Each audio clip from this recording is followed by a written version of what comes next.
Chapter 3. The Night I Let It Leave the Screen. It wasn't dramatic at first. It wasn't some villain moment where I decided, tonight I ruin my life. It was smaller than that. More ordinary. More dangerous. It was a Saturday night where I told myself I just wanted to feel normal again. A friend's birthday. A bar I'd been to a dozen times. Loud music, cheap laughs, the sticky smell of spilled drinks, winter air sneaking in every time the door opened. And under all of it, under the noise, I could feel my phone like a second heartbeat. Heavy in my hand, warm from my palm, like a little engine that never shut off. Because by then, I wasn't just escaping online. I was rehearsing a version of myself who didn't have dishes waiting at home. A version who didn't have a husband trusting her without question. A version who could make a reckless choice and pretend it didn't count. I didn't know it yet, but that night was the moment the invisible wall turned into a real one, the kind you can't climb back over. Earlier that evening, in my bathroom mirror, I caught myself doing something that should have scared me. I was getting ready, and I wasn't thinking about my friend. I wasn't thinking about the party. I was thinking about whether I looked available. That's the word I hate the most, available. I stood there with mascara in one hand, phone in the other, scrolling like it was a comfort blanket. The bathroom fan hummed. The light was too bright. My eyes looked tired, but the screen glow made me look awake. The sink had toothpaste specks. A towel was half on the floor. Real life everywhere. My husband walked by the open door and said, "You look nice." A normal compliment, a normal husband. And instead of letting it land, I felt irritated, like he was late, like he was interrupting something I didn't want to name. That should tell you everything about where my head was. Before I even left the house, I put my phone on Do Not Disturb. I told myself it was so I could be present, but the truth was I didn't want his texts popping up when I was out. I didn't want to feel tethered to home. Downstairs, I grabbed my coat and made myself sound light. "Back later, it's just the girls." He smiled and said, "Have fun." And I had this sharp, ugly thought. He has no idea. I kissed him quickly, too quickly, and walked out before my conscience could catch up. At the bar, everything looked like a movie version of normal. My friends were loud. The birthday girl was glowing. Someone ordered a round of shots I didn't need. I laughed at jokes I didn't actually hear. I smiled at photos I didn't care about. I kept checking my phone like it was a pulse check. Every so often, I'd flip it over just enough to see the screen, not even to answer anything, just to check, just to feel that little hit of something. I told myself I wouldn't bring my phone into the bathroom, and then I did. Of course I did. I locked myself in a stall, stared at the glow in my hands, and felt my shoulders drop, like I'd finally sat down. The bar noise muffled behind the door, the fluorescent light buzzing overhead, my breathing slowing like my body recognized this as the safe place, a private pocket where no one needed anything from me. I wasn't even reading anything important. I was feeding the habit, the craving for distraction, for attention, for that separate world that didn't ask me to be a wife or a mother or a responsible adult. When I came back, my friends were already planning to leave, and this is where I should have gone with them. I should have walked out into the cold night, called a ride, gone home, crawled into bed next to the man who still believed in me. Instead, I heard myself say, "I'll stay for one more drink, one more minute, one more little break from being me." That phrase, "one more," had ruined me 1,000 times already. I just didn't respect it as danger yet. When my friends left, the bar didn't suddenly become a scandalous place.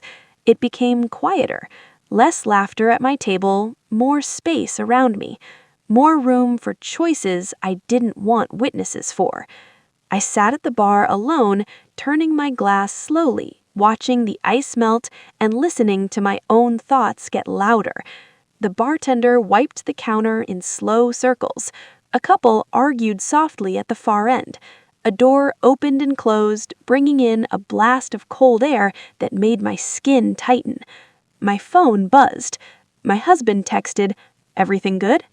That should have been comforting. It should have anchored me. Instead, I felt irritated, like I had to answer to someone, like my real life was calling me back and I didn't want to pick up. I typed, "All gun, having fun, be home later."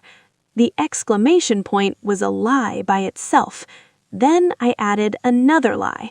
My phone might die. It wasn't dying. I just wanted an excuse not to respond. I wanted space to be the version of me that didn't have to explain herself. Then I did the thing that still makes my stomach turn when I remember it. I slid my wedding ring off. I did it like it was casual, like it was uncomfortable, like I was washing my hands. But I remember exactly how it felt. The skin underneath was pale, like it hadn't seen the world in years. My finger felt naked, wrong. My ring sat in my pocket like a little metal secret, heavier than it had any right to be. My heart started beating harder, not because anyone was looking, but because I was looking. I was watching myself cross a line. And in that moment, I told myself the most dangerous sentence I've ever believed. I'm just seeing what it feels like, as if testing betrayal is harmless. A man sat a couple stools away. Not a movie star, not some unbelievable stranger with a script, just a man. Normal, confident, the kind who talks easily, the kind who doesn't ask too many questions because he doesn't actually want the answers. He glanced at me, smiled, said something simple, something about the music, the crowd, the night. I smiled back. That's the thing nobody talks about, how it often starts with a smile you don't shut down.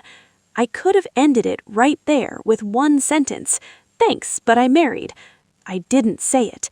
He offered to buy me a drink, and I let him. I can still feel the exact moment my brain flipped into that numb, drifting mode, like I stepped 2 inches to the side of myself, like I became someone watching this happen, not someone doing it. That's what addiction does. It hands you a version of yourself that feels separate enough to blame later. He asked me my name. I gave him a shortened version, not my full name. He asked where I lived. I gave a vague answer, not far. He asked if I was out with friends. I said, yeah, and didn't say they'd already left. Each answer was a step. Each step made the next one easier. And here's the part that makes me feel sick. I liked the feeling of being unknown. I liked being looked at like I was uncomplicated, like I didn't have a kitchen sink full of dishes waiting at home, like I wasn't carrying 1,000 small lies in my pocket. My phone buzzed. My husband texted, "Home yet?" My stomach dropped. Heat rushed to my face.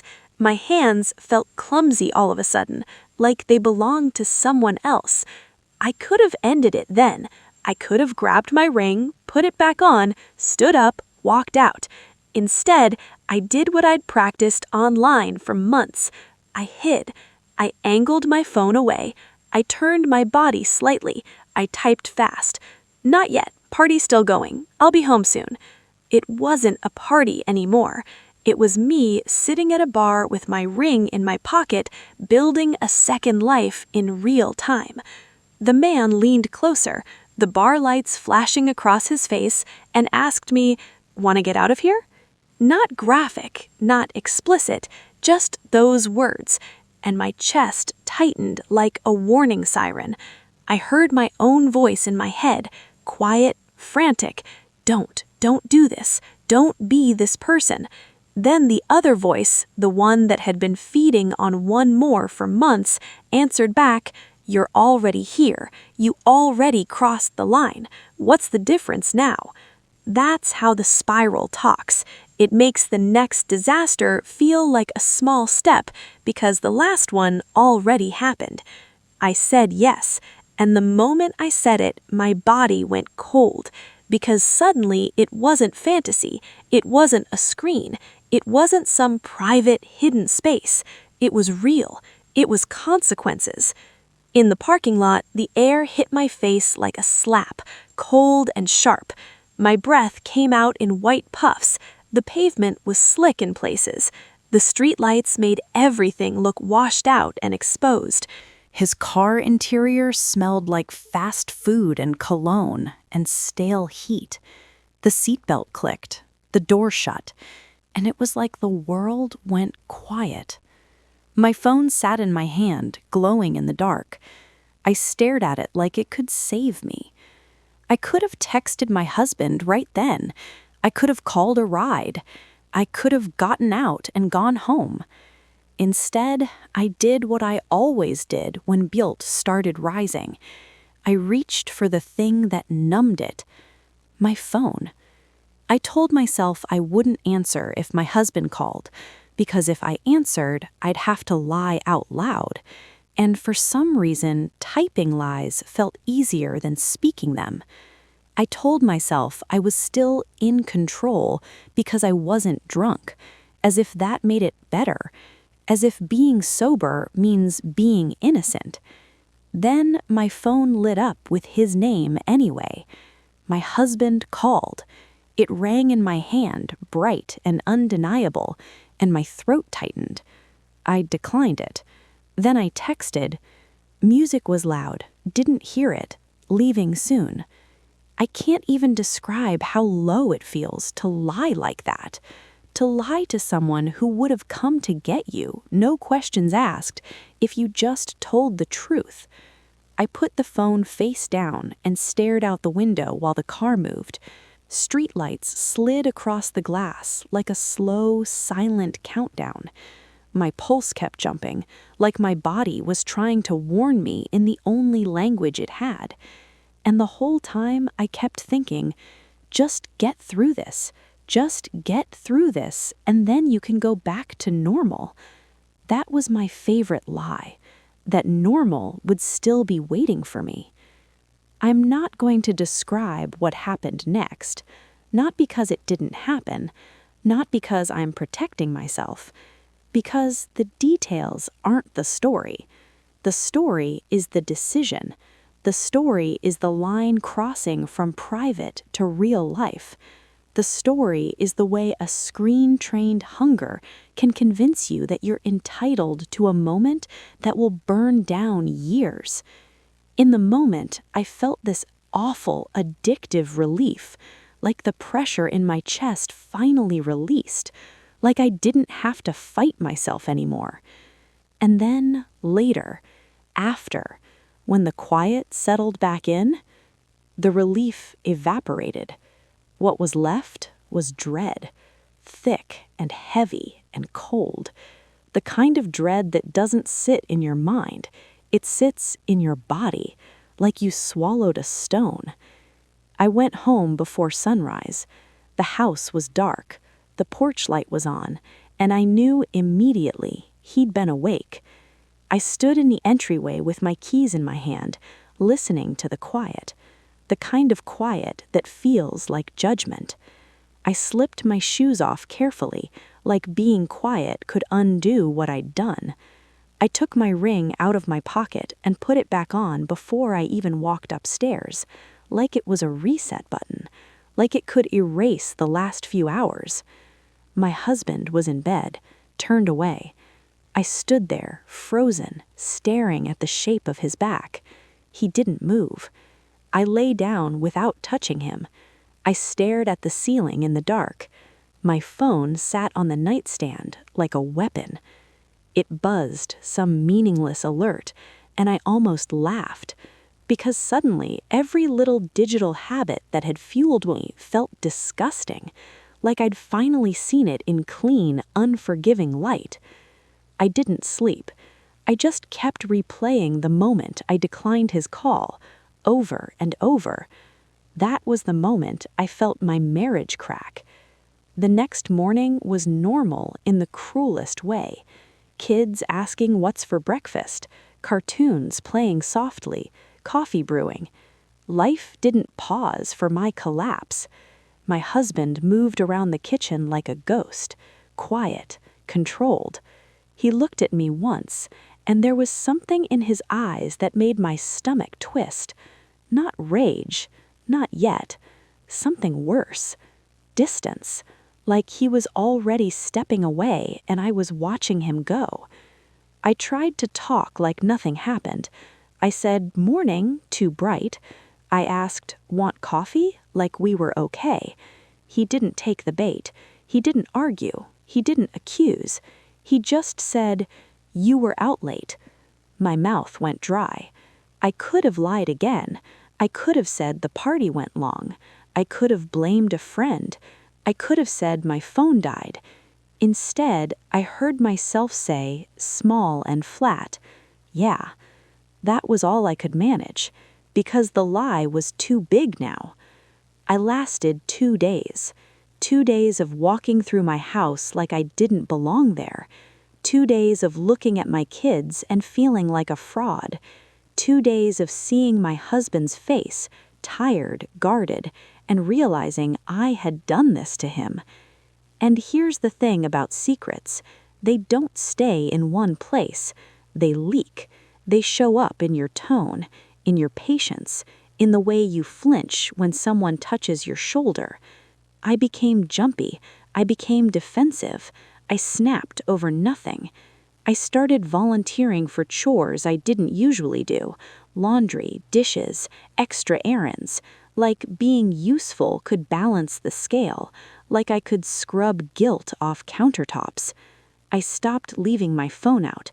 I carried it room to room like it was glued to me, even though I hated it, even though I wanted to throw it into the trash and pretend none of this existed, because I was terrified of what was still in there. Timestamps, location history, a missed call, anything. My husband finally said, one night after the kids were in bed, "What's going on with you?" And I felt my throat close. I could have tried to protect him with a half-truth. I could have confessed the digital drift and left out the rest. I could have done what I'd always done, edit. But something in me cracked. Maybe it was the look on his face. Maybe it was the exhaustion. Maybe it was the realization that I was about to become someone who lies forever. So I told him I'd betrayed him. I didn't dramatize it. I didn't give details. I just said it. And the second the words were in the air, my marriage felt like it wasn't mine anymore. He didn't scream that night. He didn't throw anything. He just went still, like his body shut down to survive. He asked a few questions, simple ones that felt like knives. Did you plan it? Did you lie to me that night? Did you think about the kids? I couldn't answer without hating myself. I said, "I don't know," when I did know. I said, "I'm sorry," like that could touch the damage. I said it didn't mean anything, which was true and also completely irrelevant, because the betrayal meant everything. He walked out of the room and slept somewhere else, and that was the beginning of the new silence, the one that doesn't feel like peace, the one that feels like a house with a missing wall. I wish I could tell you the confession fixed something. It didn't. It just changed the shape of the fear. Now I wasn't terrified of him finding out. I was terrified of what he would ask next, because I had told him a truth, but I hadn't told him the whole truth. I hadn't told him how long I'd been disappearing into my phone, how many bathroom doors I'd locked, how many times I'd chosen the glow over his face, and I hadn't told him the part that would destroy the way he saw me. Not graphic details. That's not the point. The point is that I wasn't just weak one night. I had been building toward it for months, with 1,000 tiny steps, and deep down, I knew that if he ever understood that, he wouldn't just be hurt, he'd feel tricked. So that's where Chapter 3 ends, with my husband sleeping somewhere else in our own house, with me sitting on the edge of our bed staring at my phone like it's a loaded gun, with my kids upstairs unaware, and me realizing how much of their safety is built on the trust between two adults. And one question hanging over everything. If I told him the full story, how it started, how it escalated, how far back the invisible wall really went, would honesty save us? Or would it be the match that finally lit the whole thing on fire? Because the next chapter isn't about the night I betrayed him. It's about what happened when he asked for the details, and I thought radical honesty was the only way forward. That's the chapter where the 4 p.m. scream happens.